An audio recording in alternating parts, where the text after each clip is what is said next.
Hello everybody, today our session is about Article 14 of the Indian Constitution.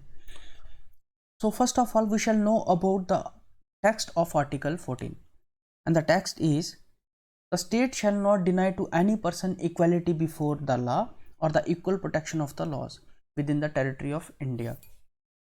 इस statement को समझने के लिए हम इसमें से कीवर्ड्स निकालेंगे स्टेटमेंट में से और उन कीवर्ड्स को अच्छे से समझेंगे, जिसकी वजह से हमें ये स्टेटमेंट जो है वो समझ आ जाएगी। तो जो आर्टिकल 14 है वो बेसिकली किस बारे में बात करता है? वो बात करता है इक्वालिटी के बारे में, एंड इक्वालिटी का अपोजिट जो होता है वो होता है डिस्क्रिमिनेशन। तो इट मीन्स जो आर्टिकल 14 है वो किस कंसेप्ट के ऊपर आधारित है? वो कंसेप्ट किस कंसेप्ट के ऊपर आधारित है? वो बात करता है नॉन डिस्क्रिमिनेशन की। ठीक है, कि हमें डिस्क्रिमिनेशन किसी के प्रति नहीं करना है। Article 14 provide equality to all, which means article 14 embodies a concept of non discrimination। तो 3 जो हैं यहाँ पे हम कीवर्ड्स निकालेंगे इस स्टेटमेंट में से, and the first keyword is any person, and the second keyword is equality before the law, and the third keyword is equal protection of laws. ठीक है, इन 3 कीवर्ड्स को हम अच्छे से समझेंगे। And the first keyword is any person, which means जो article 14 equality जो देता है, प्रदान करता है हमें, वो सभी लोगों को प्रदान करता है। फॉर एग्जाम्पल, चाहे वो इंडियन सिटीजन हो चाहे वो फॉरेन सिटीजन हो, this article 14 is available to all, चाहे वो रिच हो चाहे वो पोअर हो, respective of their rank and position. चाहे उसका कोई भी पोजीशन है, कोई भी रैंक है, all are treated equally by law. And specially जो मीन है ट्रीटेड इक्वली, वो जुरिस्डिक्टरी इक्वलिटी है, means all have to go the same court, ना कि लाइक फ्रांस में क्या है, 2 कोर्ट्स हैं। ठीक है, फ्रांस में 2 कोर्ट्स हैं, एक जो है वो ब्यूरोक्रेट्स के लिए है और एक जो है वो ऑर्डिनरी पीपल के लिए है, कॉमन पीपल के लिए है। ठीक है, ये फ्रांस में 2 कोर्ट्स जो हैं वो वर्क करते हैं, एक ब्यूरोक्रेट्स के लिए, एक कॉमन पीपल के लिए, ऑर्डिनरी पीपल के लिए। सेकंड कीवर्ड है equality before law and the equal protection of law, इनको हम आगे भी डिस्कस करेंगे अच्छे से। No, rule of law. Rule of law जो है ये एवी डाइसी ने एक बुक लिखी थी जिसका नाम था कॉन्स्टिट्यूशन ऑफ इंग्लैंड। ठीक है, कॉन्स्टिट्यूशन ऑफ इंग्लैंड इसने बुक लिखी थी जिसमें से रूल ऑफ लॉ का जो कंसेप्ट है वो डेवलप हुआ है। It means rule of law मतलब लॉ का रूल, लॉ का रूल मीन्स लॉ का रूल, कानून का rule, supremacy of law, law ही सुप्रीम है। ठीक है, और equal treatment to all, law supreme होगा जो इक्वल ट्रीटमेंट करेगा ऑल। ठीक है, इक्वल ट्रीटमेंट देगा सभी को। इक्वालिटी के बारे में हम जब पढ़ रहे हैं तो इक्वालिटी हमें कॉन्स्टिट्यूशन में 2 जगह पे देखने को मिलती है, एक मिलती है प्रीएम्बल में, एक मिलती है आर्टिकल 14 में। प्रीएम्बल में क्या कहता है? इक्वालिटी ऑफ स्टेटस, प्रीएम्बल में जो है वो ये लाइन है, equality of status and opportunity, equality of status and opportunity, ये हमें प्रीएम्बल में बताया गया है। आर्टिकल 14 जो है वो फर्स्ट आर्टिकल है जो हमें इक्वालिटी के बारे में बताता है। हमारे कॉन्स्टिट्यूशन में पहला ऐसा आर्टिकल है जो हमें इक्वालिटी के बारे में बताता है, वो है आर्टिकल 14। तो इक्वालिटी के बारे में 2 जगह बात की हुई है कॉन्स्टिट्यूशन में, एक तो है प्रीएम्बल में, एक है आर्टिकल 14 में। इन 2 जगह पे इक्वालिटी के बारे में बात की हुई है। 2 जो कीवर्ड्स है हमारे, equality before law and the equal protection of law. So equality before law जो है वो किस बारे में बात करती है? Prohibits unequal treatment. ठीक है, प्रोहिबिट्स अनइक्वल ट्रीटमेंट मीन्स कि सभी को इक्वल ट्रीटमेंट दो, मना करती है कि अनइक्वल ट्रीटमेंट को वो मना करता है। ठीक है, और इक्वल ट्रीटमेंट को प्रमोट करता है। नेगेटिव वर्डेड कंसेप्ट है, क्यों प्रोहिबिट्स लगा ना यहाँ पे, absence, this is absence, absence of unequal treatment, negative word concept. ठीक है, it's a negative approach, negative word concept originated in England. Equality before law means absence of special privileges enjoyed by a particular individual in the eyes of law।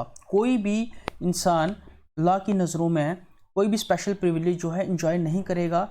ठीक है, किसी को भी unequal treatment नहीं मिलेगा, सारे जो हैं इक्वल है, सभी को इक्वल ट्रीटमेंट मिलेगा। ऑल पर्सन्स उसकी पोजीशन की वजह से, उसके रैंक की वजह से, चाहे वो ऑफिसर है, चाहे वो रिच है, चाहे वो पोअर है, ऑल पर्सन ट्रीटेड इक्वली। वही मतलब है कि prohibits unequal treatment, which means all person irrespective of their rank, position, job, rich, poor, चाहे कोई भी है, all are equal before law and they shall be treated equally by law, and this is article 14 clause 1। ठीक है, this is article 14 clause 2 which talks about the equal protection of law. तो equal protection of law is a positive approach concept. ये क्या है? ये positive approach concept है, ठीक है।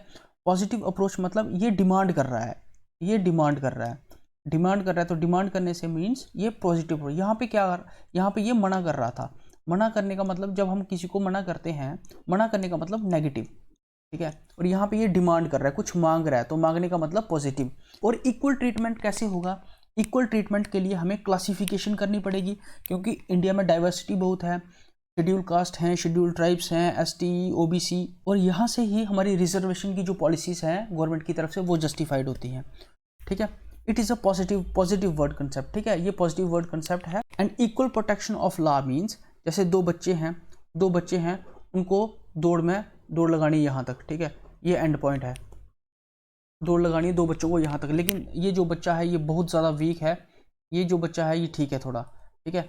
ये बच्चा वीक है, लेकिन फर्स्ट ऑफ ऑल हमें क्या करना पड़ेगा? हम इनको दौड़ में नहीं दौड़ा सकते, क्योंकि ओब्वियसली है कि यही जीतेगा, ये नहीं जीतेगा। तो इसको जितवाने के लिए भी हमें क्या करना पड़ेगा? सबसे पहले इसको कुछ रिजर्वेशन का प्रावधान इसके लिए लाना पड़ेगा। वो रिजर्वेशन कैसे भी हो सकती है, हम इसको टाइम दे सकते हैं, खाना खिला के या कुछ भी करके इसको हम थोड़ा और ज़्यादा अच्छा बना सकते हैं, ताकि वो इसके कंपैटिबल हो जाए, और फिर इनकी हम रिस्क करवा सकते हैं। या तो हम इसको बोलेंगे तू यहाँ से स्टार्ट कर, इसको बोलेंगे कि तू यहाँ से स्टार्ट कर, फिर भी ये इक्वल ट्रीटमेंट होगा, इक्वल प्रोटेक्शन बाय लॉ होगा। यही डिमांड कर रहे हैं कि इक्वल ट्रीटमेंट कैसे दिया जाएगा? जब सब इक्वल होंगे, ठीक है ना।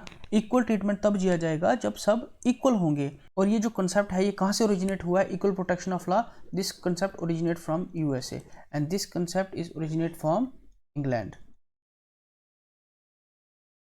So equal protection of law means like should be treated like. पहले इनको लाइक करो ना, पहले इनको बनाओ, एक जैसा बनाओ, पहले इनको एक जैसा बनाओ। एक जो बच्चा है वो काफ़ी अच्छा है, ठीक है, और एक बच्चा काफ़ी वीक है। तो इस वीक वाले बच्चे को पहले आप इसके कंपैटिबल बनाओ, इसके कंपैटिबल बनाने के बाद इन दोनों में आप कंपटीशन करवा सकते हो। तो इसी को कंपैटिबल बनाने को ही हम जो साधारण भाषा में बोलेंगे, तो इसी का मतलब होता है इक्वल प्रोटेक्शन ऑफ लॉ। मतलब हम पहले इसको बच्चे को कंपैटिबल बनाएंगे और कंपैटिबल बनाने के बाद इसके साथ दौड़ में उतारेंगे। It means equal protection of law. वही जो SC, STs, OBCs हैं, जो रिजर्वेशन दी जाती है 27% OBC को, SC को 15% आई थिंक, एंड ST को 7.5% दी जाती है, ठीक है। ये जो रिजर्वेशन दी जाती है ये इसी के लिए दी जाती है, इक्वल प्रोटेक्शन ऑफ लॉ को जस्टिफाइड करने के लिए, ठीक है। वुमेन्स के लिए कुछ पॉलिसीज़ बनाई जाती हैं, वुमेन्स के लिए कुछ पॉलिसीज़ बनाई जाती हैं गवर्नमेंट के द्वारा। तो ये जो पॉलिसीज़ हैं ये भी इक्वल प्रोटेक्शन ऑफ लॉ के अंतर्गत ही बनाई जाती हैं, ठीक है, इक्वालिटी को जस्टिफाई करने के लिए। वो रिजर्वेशन जो पॉलिसीज़ हैं वो हम weaker section of the society को देते हैं, ताकि वो वीकर सेक्शन ऑफ सोसाइटी जो है और जो पावरफुल सेक्शन ऑफ सोसाइटी जो है उन दोनों के इक्वल आ जाए, और फिर जाके हम उनको इक्वल ट्रीटमेंट दे सकें। लॉ जो है वो तभी प्रोटेक्ट करेगा सभी को इक्वली जब सारे इक्वल होंगे। Law will protect all equally only when all are equal. If they are not equal we will make them equal by giving extra care to the weaker section of the society. और इसको हम क्या बोलते हैं? Positive discrimination. क्या बोलते हैं इसको? इसको हम बोलते हैं पॉजिटिव डिस्क्रिमिनेशन, ठीक है। और एक वर्ड बोलते हैं प्रोटेक्टिव डिस्क्रिमिनेशन। पॉजिटिव डिस्क्रिमिनेशन और प्रोटेक्टिव डिस्क्रिमिनेशन कहते हैं इन दोनों को, ठीक है। लेकिन अगर मैं कंक्लूड करूं आर्टिकल 14 को, तो आर्टिकल 14 जो है उसकी स्टेटमेंट जो है वो क्या कहती है? State shall not deny any person equality before law और the equal protection of law within the territory of India. Means कोई भी जो बंदा है, कोई भी पर्सन है, चाहे वो सिटीजन ऑफ इंडिया है चाहे बाहर का सिटीजन है, सभी को आर्टिकल 14 जो है वो अवेलेबल है। And the second thing is equality before law. Second keyword is equality before law. It is a negative word concept, equality before law.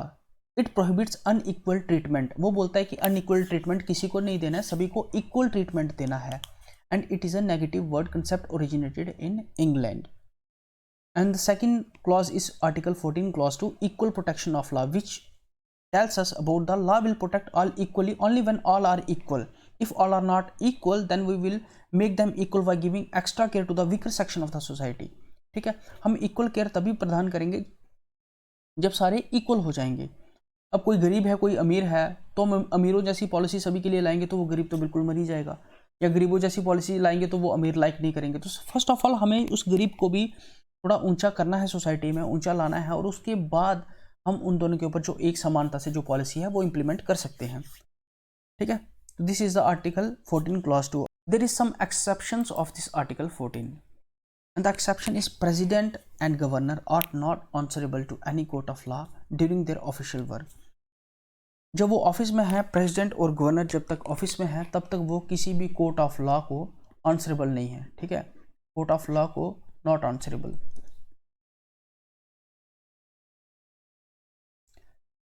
President and governor are not answerable any court of law, understand, during their official work। no civil proceedings, कोई भी civil proceeding उनके लिए इनके खिलाफ नहीं होगी। अगर करनी है तो उसको पहले 2 मंथ्स का नोटिस देना पड़ेगा, 2 मंथ्स का नोटिस देना पड़ेगा, एडवांस नोटिस। ठीक है, ये एडवांस नोटिस होगा 2 मंथ्स का, और ना कोई अरेस्ट होगा इसमें और ना ही इम्प्रिजनमेंट होगा।